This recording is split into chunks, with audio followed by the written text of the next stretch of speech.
నమస్కారం అండి అందరికీ. ఇది చూస్తున్నారు కదా, ఇది 4G బుల్లెట్ నేపియర్. ఇది పశుగ్రాసంగా మనం ఉపయోగిస్తాము.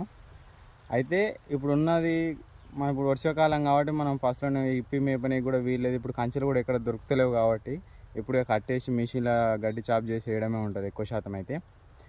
అయితే ఉన్న ప్లేస్లో గడ్డి సరిపోయేటట్లేదు, అందుకనే మనం కొత్త ప్లేస్లో నాటుకుందాం అన్నట్టు కొంచెం అయితే సొప్ప ఆపిన, అది మంచిగా ముదిరింది. మీకు చూపిస్తాను,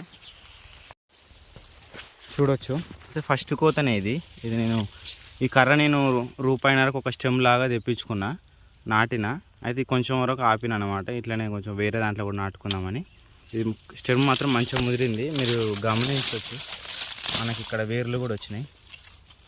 ఇట్లా 2 స్టెమ్లు ఉండేటట్టు, ఒక స్టెమ్ లోపలికి ఒక స్టెమ్ బయటకు ఉండేటట్లు నాటుకోవాలి. ఇది గట్టిగా మంచిగా ముదిరింది కాబట్టి తొందరగా మంచిగా 100% మనకు ఏనుకునే అవకాశాలు అయితే ఉంటాయి.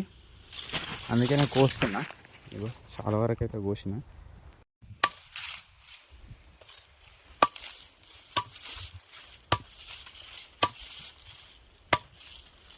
నిన్న మనం గడ్డి కోసుకున్నాం కండి స్టెమ్స్ నాటుకోవడానికి. ఇది కట్ చేసుకున్నాను. ఇక్కడ మీరు చూడొచ్చు, 1 2 కనుపులు ఉండేటట్టు మనం కట్ చేసుకోవాలి. ఇట్లా వేర్లు వచ్చితే ఇంకా 100% మనకు ఏనుకునే ఛాన్సెస్ అయితే ఎక్కువ ఉంటాయి. ఇప్పుడు మనం పెట్టుకునేటప్పుడు ఇట్లా నిలువులు అయితే కర్రకి 2 అడుగులు, ఇట్లా అడ్డంలో అయితే కర్రకు దాదాపు 3 అడుగులు ఉండేటట్టు చూసుకోవాలి.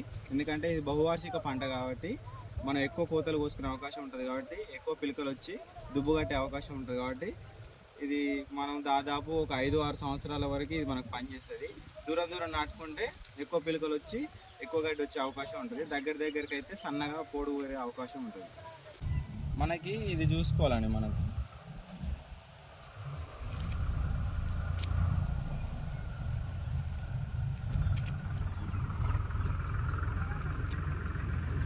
మనకి ఆకు అనేది మీదికి వచ్చేటట్టు ఉండాలి.